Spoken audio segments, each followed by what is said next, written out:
막 뭐 소변 냄새도 나고 그러니까 한 석 달 지나면 입원시켜서 기부스 자르고 또 기부스 감고 이랬는데 1980년대 중반에 그 프랑스의 그 뭐 코트레 드비스라는 의사 두 사람이 기계를 만들었는데 그 기계는 그 아주 그 수술할 때 쓰는 굉장히 단단하게 척추뼈를 효과적으로 펴주고 단단하게 고정을 해주기 때문에 그러니까 요즘은 측만증 수술 자체도 뭐 하루 종일 걸렸던 게 중요한 과정 한 2시간이면 마치고 수술 끝나면은 뭐 한 금방 아마 자료 화면을 한번 그 금방 움직일 수 있습니다. 그래서 일주일 내에 저 왼쪽에 그 수술 전과 수술 후에 뭐 쫙 펴줄 수 있고 한 3, 4일이면 걷고 일주일 내에 집에 갈 수 있습니다.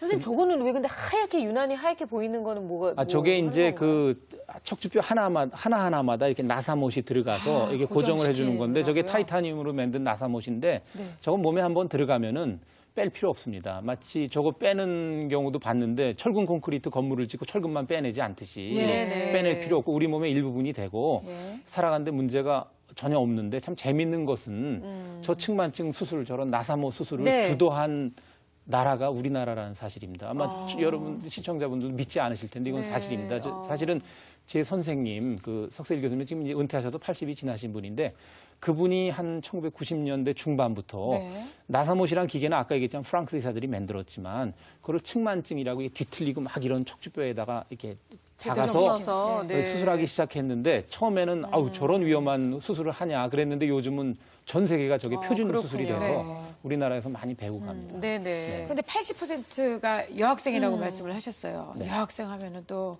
일상생활. 뭐 출산 문제. 나중에 진짜 그렇죠. 부부 생활. 이런 거에 이제 문제가 생기지 않을까. 이 부모님들은 그런 것까지 걱정을 많이 하게 되시거든요. 그러니까 수술하게 되면 딴 문제는 없는데 상처가 남죠. 여학생들한테 상처가 참 문제고요. 근데 우리가 측만증 수술할 때 어떤 경우든 밑에 2마디는 남겨주고 대개는 3마디, 4마디 이상 남겨줍니다. 그렇게 되기 때문에 허리 움직이는데 큰 지장이 없고 제가 몇 년 전에 국가대표 기계체조 그 고등학교 선수하는 그 여학생을 수술했는데 한 2년 지나서 물어보니까 아주 무심하게 기계체조 할 수 있어요? 그랬더니 하는데요. 그냥 다 똑같이 하는데요. 아주 무심하게 대답을 해서 깜짝 놀란 적이 있는데 그러니까 일상생활 지장 없고 뭐 그 우리 신지혜 선수하고 그 같이 LPGA에서 경쟁하는 그 스테이시 루이스라고 작년에 우승도 했었죠. 그 골프도 신지혜 선수보다 요즘은 더 잘 치는 사람 그 선수도 있고 또 첼리스트 중에 요요마라고 있죠. 세계적인 첼리스트 중국계. 그 사람도 굉장히 측만증으로 고생하다가 수술을 했는데 지금 뭐 첼로라는 큰 악기를 다루는데 지장 없고 그러니까 뭐 일상생활 뭐 아기 낳고 부부 생활하고 뭐 그런데 지장 없다고 보셔도 됩니다. 근데 척추 측만증의 뭐 원인도 잘 모르고 우리가 사실 그렇다고 하니까 수술을 해서 지금 당장의 상황은 완화시킬 수 있지만 혹시 또 틀어지진 않을까 이런 의심을 거둘 수가 없거든요. 수술은 그 거의 가능하면은 물론 뭐 5살에 100도까지 휜 애들이야 좀 일찍 수술할 수도 있지만 대개는 그 10세 이후에 많이 휘기 때문에 한 성장이 끝나는 14세, 15세에 수술하게 됩니다. 그래서 그 시기가 적기니까 수술 한 번 하고 나면은 그 다시 수술하거나 다시 틀어지는 일은 없다고 생각하셔도 되고 오히려 문제는 지금 문제는 해결되지 않은 문제는 35도 정도 돼서 수술의 대상이 아닌데 그런 애들은 35도로 평생을 살아가거나 살아가다가 35도가 40도, 50도가 될 수 있는데 그런 애들이 이제 이 다음에 당장은 통증도 없고 문제가 없는데 노년기가 됐을 때 요통이 뭐 한 2배 이상 또 척추관 협착증 생기고 그런 문제로 고생을 좀 할 수 있으니까. 그렇군요. 네, 저희가 지금까지 이제 척추 측만증에 대해서 알아봤습니다. 여러분들이 잘 모르셨던 부분도 많으셨을 것 같고요. 이해에 좀 도움이 됐으면 해요. 자, 이제는 내 아이의 척추 혹은 뼈 건강에 대해서 우리 어머님들이 어떤 전반적인 궁금증을 갖고 계시는지 저희가 직접 들어봤습니다.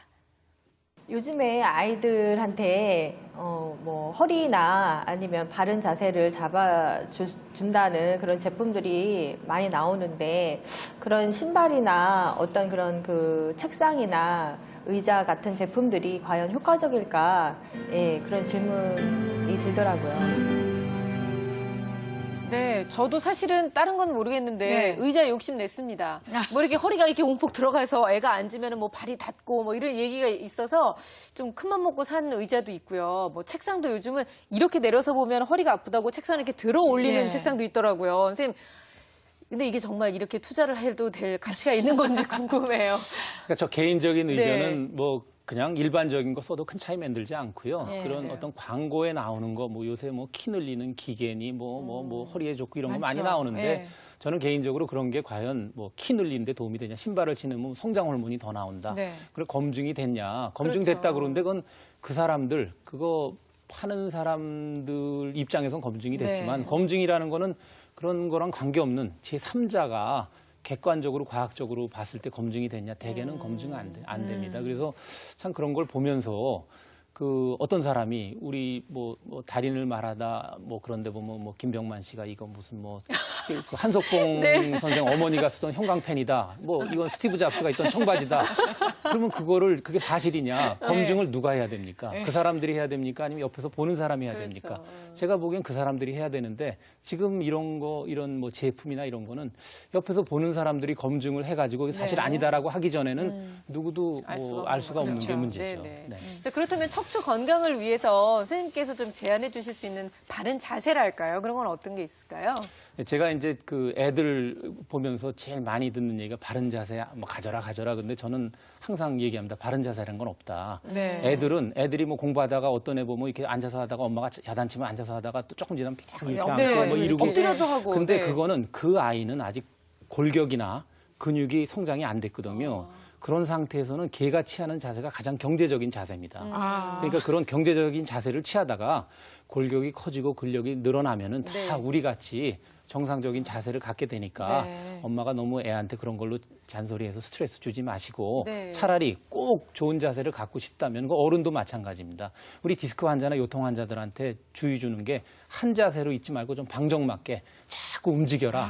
이 앉아 있다가도 네. 15분에 한 번씩 일어나고 네. 뭐 이게 꾸부정하게 이런 게 나쁜 자세가 아니고 한 자세로 이렇게 가만히 있는 게 나쁘니까 네. 한 15분에 한 번씩 자세를 바꿔라. 그러니까 애들이 오히려 부모님보다 낫습니다. 이렇게 공부하다가 딱 힘들면 왔다 갔다 이게 하고. 오히려 부모님보다 더 현명한 거거든요. 네. 그러니까 한마디로 바른 자세 없으니까 그냥 잔소리하지 마시고 애한테 맡겨놓으십시오. 저도 60분 보고 진행할 때 한 10분씩 좀 일어났다 앉았다 했으면 그러니까요. 좋겠어요. 저희가 이 의자에 앉아서 1시간 동안 있는 게 되게 힘들거든요.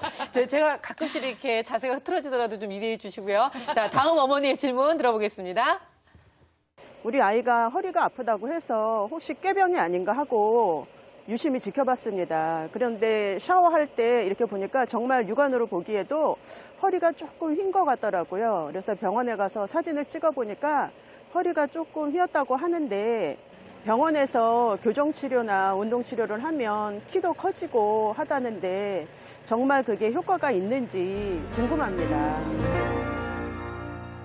저도 허리가 좀 많이 아팠을 때 예. 뭐 카이로프랙틱 뭐 이런 거 있잖아요, 선생님. 가서 깜짝 놀랐잖아요. 제가 눕혀놓더니 막 두둑 막 목 돌리고 막 이러는데 이게 정말 효과가 있는 건지 받으면서도 좀 무섭다는 생각도 살짝 들었었거든요. 이게 아이들한테도 좀 효과가 있습니까? 네, 그런 교정 치료 이런 게 뭐 마사지를 한다거나 뭐 이렇게 그런 게 뭐 요 통증에는 도움이 될지 모르지만 네. 애들 척추 휜 데는 도움이 되지 않습니다.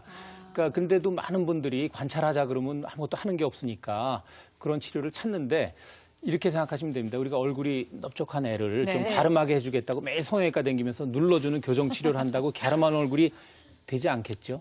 그런 네. 것처럼 저 몸속에 모양까지 변해서 뒤틀려 있는 척추를 겉에서 이렇게 한다고 해서 이게 똑바로 되지는 않습니다. 그러니까 절대로 그런 치료는 객관적으로 과학적으로 검증이 안 된 치료법이니까 네. 그런 치료에 의존하면서 뭐 시간도 여러 가지 경제적으로 그러는 건 제가 보기엔 그렇게 바람직하지 않은 네. 것 같습니다. 그냥 지금 느끼는 통증 완화 정도의 효과는 얻을 수 있지만 네. 뼈 자체가 이렇게 반듯해지는 효과를 얻기는 네, 좀 근데 어려울 이제 것 같아요. 가면은 뭐 27도가 23도가 됐던 사진을 보여줄 텐데 아까도 네. 말씀드렸지만 각도는 하루에도 재는 많이 시간 바뀔 수 있다. 10도가 왔다 갔다 할 왔다 수 갔다. 있다는 걸 꼭 염두에 두십시오. 네, 자 다음 질문 함께 보겠습니다. 애가 그냥 서 있을 때는 괜찮은데 좀 오래 앉아 있다 일어나면 허리가 아프다 자주 이렇게 얘기를 하는데 보통 이렇게 허리 디스크랑 증상이 약간 비슷한 것 같아요. 그래서 허리 디스크인지 아니면 또 혹시 다른 허리 질환이 있어